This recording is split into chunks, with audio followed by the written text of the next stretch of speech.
Welcome to session 2. Having completed one of the most difficult sessions already, you're well underway to getting to grips with what wine is all about. After this session, the worst is over. So keep focused and it will be downhill after this session on winemaking. In today's session, we will be looking at 3 important subjects. Firstly, we will cover the grape structure and how it affects winemaking. Next, we will go through the winemaking process. We will be looking at the different stages of winemaking, from crushing the grapes to fermentation, and finally the aging vessels. Lastly, we will look at the additional choices a winemaker has to make when making red or white wine. Wine structure. Once the wine is created, there are 4 parts which forms the structure of a wine. These are alcohol, tannins, acidity, and flavor intensity. The only component not present in white wine is tannin. In order for a wine to be age-worthy, at least 2 of these 4 components must be present at a high level in the wine. The best wines not only have these components, but the components integrate with each other, making a balanced, flavorsome wine. The grapes is what gives us the components for creating the structure in a wine. Good wines with a lot of structure are lesser wines with less structure. A grape consists of 4 integral parts. Firstly, we have the pulp. The pulp, or the flesh, is where we get all the water, sugar, and acidity. Sugar is what we need to make alcohol, and acidity is another one of our 4 structural components in a wine. Secondly, we have the skin. The skin contains tannins and color. Both are integral in the production of red wine. The skin also contains flavor. The skins are often left to soak with the grape mash after they have been crushed. This is in order to extract the needed levels of tannin, color, and flavor. As we recall, tannins and flavor intensity are 2 of the structural components in wine. Thirdly, we have the stalks. The stalks contain lots of tannins, and tannins only. If the grapes alone provide enough tannins, the stalks are removed prior to crushing and macerating the grapes. If the grape type is thin-skinned like Pinot Noir, then it is often kept on to increase tannin levels and provide structure in the wine. Lastly, the pips. The pips contain very bitter oils and are best avoided in winemaking. When pressing the wine, it is therefore necessary to press gently in order to avoid damaging the pips, which would spoil the wine. Alcoholic fermentation. Alcoholic fermentation is the process of turning sugar into alcohol. By adding the bacteria known as yeast to a sugary liquid, fermentation will take place. The result of this is alcohol and flavor. When using grape mash or juice to do this, the final product is wine. It is, however, not a pleasant wine, and for that reason there are several other steps in the winemaking process. After the grapes have been harvested and sorted, there are 7 steps before the product is ready for consumption. The first step is destemming. This is done to avoid the bitter tannins the stalks give to the wine. In some cases, however, they are kept on to provide the tannins which was otherwise missing to make a good red wine. The second step is crushing. By crushing the grapes, the juice is released. The juice released here is called free-run juice and is used in fine champagnes and rosé wines. After crushing the grapes, we are left with the juicy mash and the free-run juice. Depending on the wine, this mash and juice is left to macerate for a period, extracting additional flavor, and for red wine, additional tannins. At this stage, sugar, tannins, and acidity may be added or removed if it will improve the structure of the wine. This will be covered in more detail later. To release the liquid from the solids, the mash is now pressed. The timing for pressing differs for red and white wine. Red wine is pressed at a later stage so that the wine can continue to draw out flavors and tannins from the grapes. At this point, we are ready to ferment and create wine.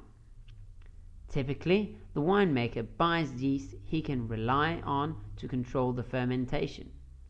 Most wines are fermented completely dry by continuing the fermentation until all the sugars have been converted into alcohol.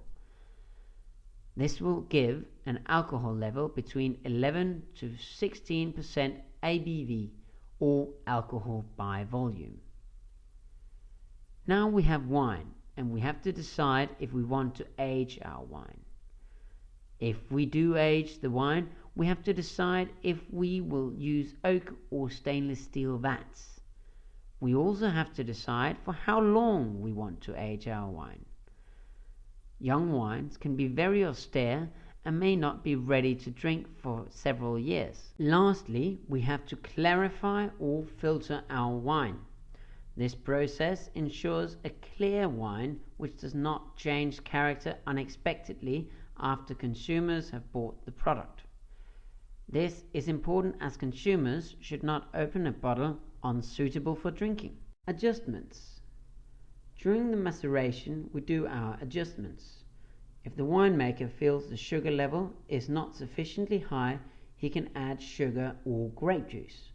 This will increase the wine's alcohol level. This is very important as most wine laws stipulate a minimum ABV in order to be sold using their appellation.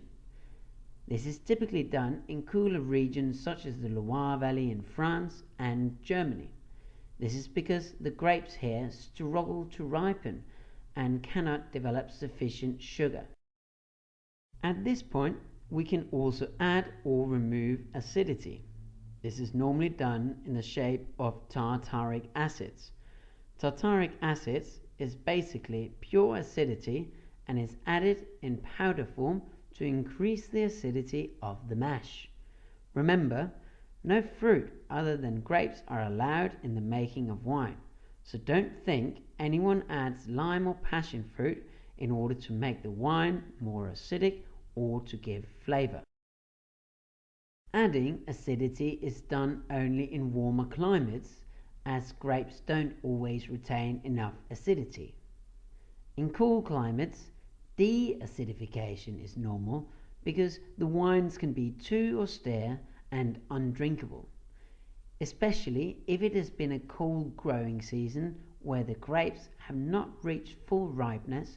De-acidification is a necessity. To start fermenting, we must have both sugars and yeast. The sugar we have from our grapes, but the yeast we can get in two different ways. We can use ambient yeast, that is the yeast which grows naturally in the vineyard. On the picture, we can see the yeast on the grapes in form of a bloom. The bloom, or yeast, is the powdery stuff on the outside of the grape skin. This type of yeast can give great complexity, but is also very unpredictable. It can easily add unwanted flavors and ruin an otherwise great wine. It is therefore only used by winemakers who know how their ambient yeast will react. Most winemakers do not know how their yeast will react.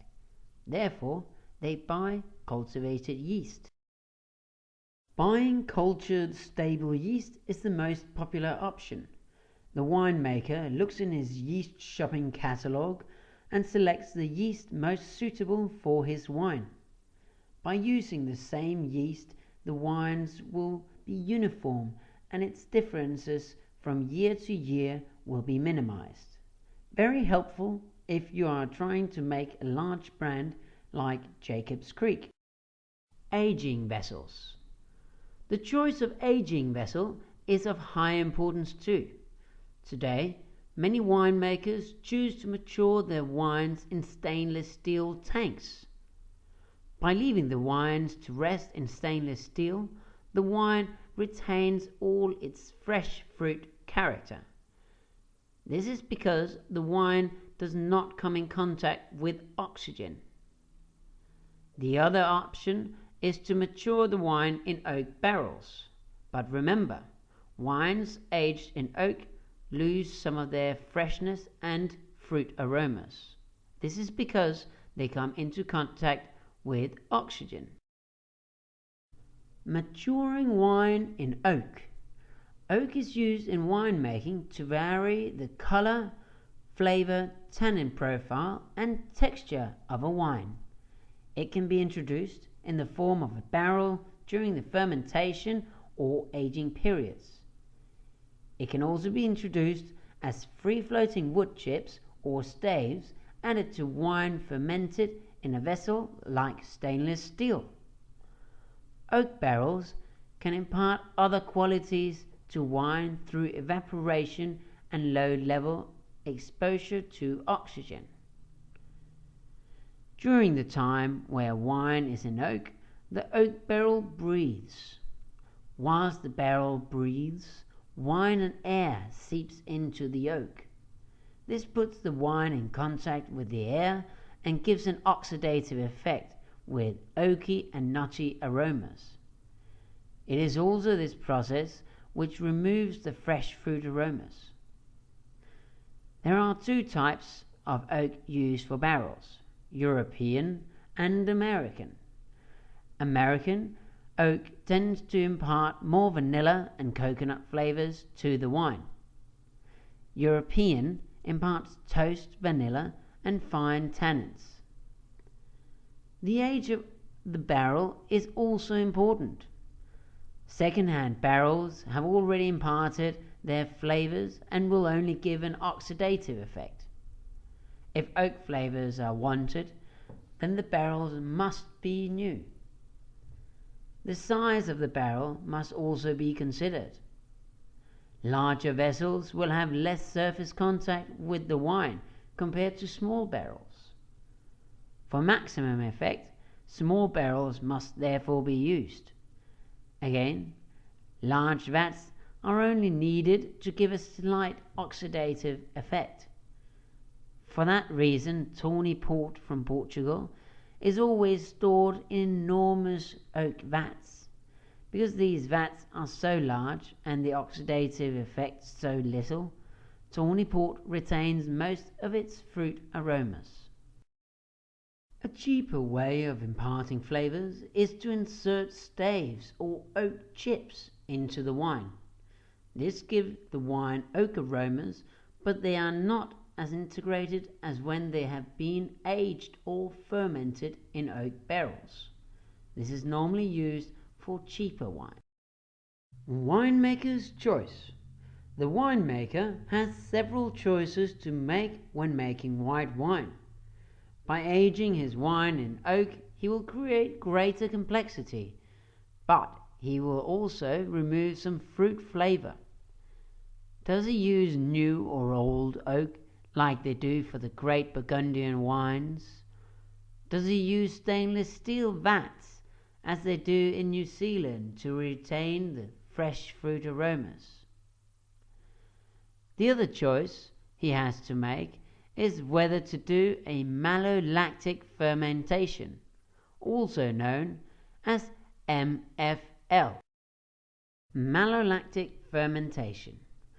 The process of malolactic fermentation removes lactic acids and imparts flavors such as butter and nut and gives fuller bodied wines. It can, however, suppress fresh fruit flavor. Malolactic fermentation is typical in Burgundy and around the world when using the grape Chardonnay. The most famous of these wines come from Burgundy, such as Meursault and Puligny-Montrachet. All red wines undergo malolactic fermentation as part of the winemaking process. Aging on the lees. The lees are dead yeast cells. Specifically, these yeast cells died during the alcoholic fermentation where they transformed sugar into alcohol. A wine can be aged on the lees whether or not it undergoes malolactic fermentation. Aging wine on the lees impart flavors such as toast and additional complexity. If pure fruit flavor is wanted, the wine should be filtered off the lees straight after the fermentation. This will avoid corrupting the fresh fruit flavor. In the two pictures on this slide, you can see the lees as the white cells floating around in the barrel. Red wine production differs slightly from that of white wine, but the principles are the same. The winemaker must choose the grape variety, the level of color and tannin extraction, and the aging vessels. He must choose if he wants a savory and mature flavored wine, such as a barrel-aged Burgundy, or if he wants a pure fruit-flavored wine like a Barossa Valley Shiraz. Pre-bottle maturation. Red wines need longer maturation than white wines in general. This is due to tannins. For that reason, it is normal wines are only released for sale after a number of years of maturation. As previously discussed, maturation can happen in small new oak barrels for maximum impact or stainless steel vats to retain fruit flavor. It is worth noting that 90% of wine on the market is meant to be enjoyed young and is not suitable for further bottle aging. When blending the wines together, the winemaker must decide the style of wine he wants to make, its consistency, its complexity, style, and price. The winemaker always makes a variety of wines from which he can blend his final wine. The option of blending in older vintages is also available. This increases consistency and quality, especially in bad vintages. Wine houses normally have several tiers of quality wine. Depending on the area, the cheapest can be very cheap. But when the wines come from famous wine producers, even the lowest quality wines can cost an arm and a leg. Clarification and stabilization. When the wine reaches consumers, it is important that the wine is clear and that it is stable. In order to have a stable wine, everything from large sediment to microbiological organisms must be removed or neutralized. If the wine is not stabilized, then the wine may start a second fermentation in the bottle. The bottle fermentation process is only used for sparkling wine and will otherwise ruin a still wine. Sedimentation is the first clarification step. This is where the lees and other large sediment are filtered from the wine. This is normally done straight after the alcoholic fermentation. Filtration happens by passing the wine through a filter that removes any small particles suspended in the wine, thus getting a clear looking wine. Before bottling, however, the wine must also be stable. That means not change unexpectedly over a certain time period. Once all microorganisms are removed or stabilized, the wine is considered stable. This includes removing tartaric crystals. This process is called fining and is done by cooling down the wine until the tartaric crystals are formed, which can be seen on the two pictures at the bottom of the slide. These crystals do not alter the flavor of the wine, but consumers think the wines with them are faulty. So, to please consumers, the crystals are normally removed. Some fine winemakers choose not to filter or fine their wines, as they believe they will lose complexity. The only sediment left in the wine should be that which is created after years in red wine bottles, when a red wine's tannins start to turn into sediment. This can be seen on the top right picture. This sediment is not harmful, but it should not end up in a glass, as it is rather unpleasant. The final stage for the wine before reaching the consumer is packaging. A variety of packaging is being used today. The best option for storing wine, though, is the way it has always been done, in a plastic bottle. This is because the air is kept out and so the wine quality remains the same. With box wines and plastic bottles, the wine quality can also be good, but it is not suitable for long-term storage as air will enter the packaging. The other item to consider for packaging is the closure. There are many arguments regarding what is best. The traditional cork has its advantages and disadvantages. It keeps the magic of opening a bottle with a wine opener. It is, however, recognized that 5% of wines closed with a cork suffer from cork taint. When aging, an even larger number of wines suffer from abnormal oxidation because of cork failure. Cork taint is a moldy cardboard aroma in the wine. Synthetic cork is another option. These are used by winemakers who know the wines will be consumed within 1 year. They are not suitable for long-term storing as they offer insufficient protection from oxygen. And then we have the screw cap. Screw caps has been one of the greatest introductions to winemaking and have been perfected by white winemakers of New Zealand and Australia. Screw caps do not taint the wine like corks can. They have an impenetrable seal from oxygen which keeps the fresh fruit aromas in the wine better than a cork. It is unknown how wines requiring long-term aging will develop in screw caps. Before the wine is sent off to consumers, it will also do some bottle aging. Depending on the wine, this can be months or even years. Most wines are best consumed within a year and will lose their fresh fruit aromas by storing them further. Other wines are undrinkable even after the first year and will need perhaps 10 years of bottle aging before suitable for drinking. Session 2 have had a lot of points worth recapping. We have talked about the 7 steps of making wine, how the grapes are crushed to release the juice, then macerated to draw out flavor and tannins. Next, the mash is fermented by adding yeast, which turns the sugar into wine. Next, the winemaker's choice of aging the wine before filtering and stabilizing it to ensure consumer confidence. We covered 2 types of fermentations: alcoholic fermentation, which turns sugar into alcohol by adding yeast to the grape mash. We also covered MFL, or malolactic fermentation, which is used on some white wines, adding flavors of toast and nuts. We also discussed 2 types of aging vessels that are used in the production of wine: oak, which gives an oxidative character, and stainless steel, which retains the fruit flavor of the wine. Cheap options of adding oak flavor to wine exist in form of adding oak staves or oak chips to already used barrels or stainless steel vats.